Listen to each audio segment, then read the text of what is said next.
Hello friends, welcome my YouTube channel. आज हम AutoCAD में एक 2D ड्राइंग बनाएंगे। तो चलिए वीडियो को शुरू करते हैं।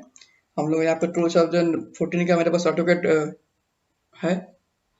मैं उसको ओपन कर लेता हूँ, एक न्यू पेज ओपन कर लेता हूँ। उसके बाद में मैं यहाँ पे जाऊँगा इंसर्ट, यहाँ पे एक PDF मेरे पास है, उसको मैं बनाऊँगा।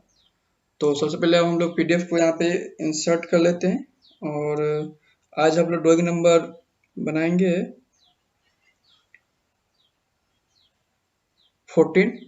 ओके, हम उसको इंसर्ट कर लेते हैं। हम लोग यहाँ पे इंसर्ट करते हैं इसको।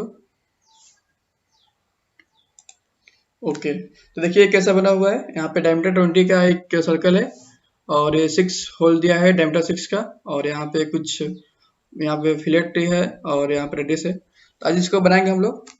तो यहाँ पे बनाने से पहले आपसे रिक्वेस्ट है, अगर आप हमारे चैनल पर नए हैं और चैनल को सब्सक्राइब नहीं किया है तो चैनल को सब्सक्राइब करें। और आपको वीडियो अगर अच्छा लगे तो लाइक करें, अगर अच्छा ना लगे तो डिसलाइक करें। ठीक है, अगर आपको लगे कि यूजफुल है वीडियो तो आप शेयर कर सकते हैं।